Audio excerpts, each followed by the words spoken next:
Hi, lovely. Welcome. I'm Dulce, and this is episode 1 of the Zoe Academy. Today, we're going to be answering the question, how do you get out of your head and into your heart? A lot of us nowadays are really comfortable with processing things logically. We rely very heavily on our intellect, which makes a lot of sense because we want to be logical with our lives and make good decisions. The issue is that a lot of us have forgotten about the wisdom of our hearts, the wisdom of our intuition, and we're really wanting to create a life that's really balanced and supports us logically, but also supports us emotionally and spiritually.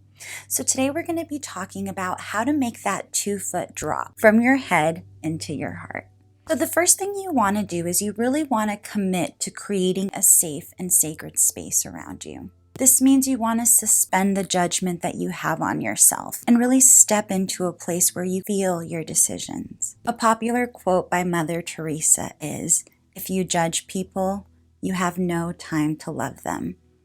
And I love this quote because it does a really good job of depicting that what we really place our focus on is what we give our energy to. So when we're placing our focus on judgments of ourselves, on judgments of how things should be or how we should show up, we're really placing restrictions on our authentic self. We're really quieting the intuitive nature. We're not creating the safe and sacred space for our intuition to really bubble up and communicate with us. Let us know whether or not something is in alignment for us. One of the things that really surprises people when they start living from a more intuitive and heart-centered space is how gradual and how delicate the voice of spirit is, how delicate your intuition communicates with you. We live in this 3D world where everything is loud and very in our faces. We really feel like we know the difference between black and white. But really, there's so much more in between, and really understanding our intuition, connecting with our heart, is really inviting us to live from a place that a lot of us might not be very comfortable with because it's unfamiliar. So we really want to get to the place where we can bring some fun and some trusting energy into our environment. We can start developing our relationship with our hearts and our intuition by listening to what it has to say, creating the sacred space to really check in with ourselves and see if the decisions that are coming up for us are really the best decisions for us at this time. Don't be surprised if you feel a little intimidated at first when you're listening to your heart. It makes sense for you to feel a little insecure about this because it's not as familiar as making decisions from a logical standpoint. But what happens when we keep making decisions from a logical standpoint as opposed to making sure that both are in line is we start to realize that we're living a life that doesn't feel connected for us. We might be doing amazing things, but they might not be fulfilling for you. So it's really important that we take a moment to really get clear on what is important to us, what it really feels like in our lives to live from this place of heart-centered truth, and how we can align with that a little bit more each day. So an example of this in my personal life is I was recently invited to be on a board of directors, and it seemed like a great opportunity because it's a cause that I really believe in and is really near and dear to my heart. But the truth of the matter is I have a retreat coming up, I'm launching an academy, and I have so much on my plate with my private practice, my kids, and my husband. And I really wanted to be able to honor that. So when I sat with myself, although that did seem like a great opportunity, I was able to see that it wasn't the best opportunity for me at this time.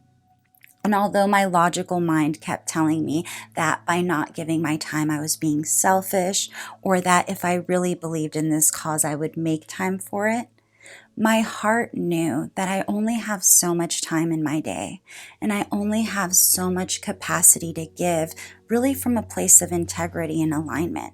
And at this time, it just wasn't the right decision for me.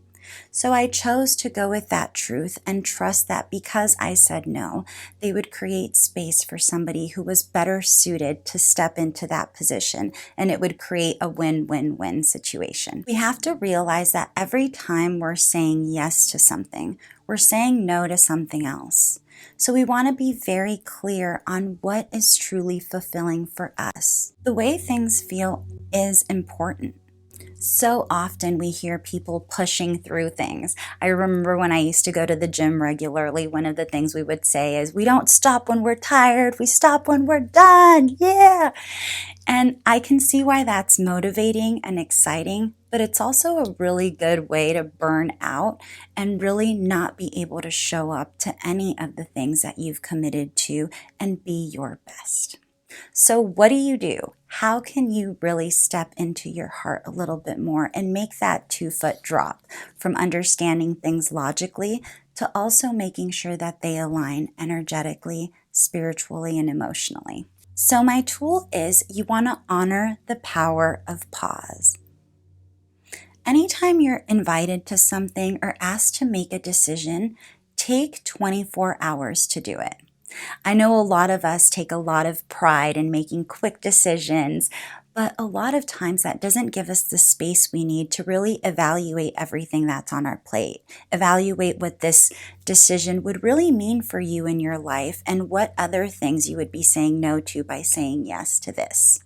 So honor the power of pause, ask for 24 hours to come back to things, and in those 24 hours, create sacred space for you to really sit with yourself. Feel how that feels. Ask yourself that question and allow it to go through your mind, and for you to naturally process it as you would, checking all of the logical check marks, really understanding how it makes sense in your life. And after you're done with that, imagine the energy of that really dropping down.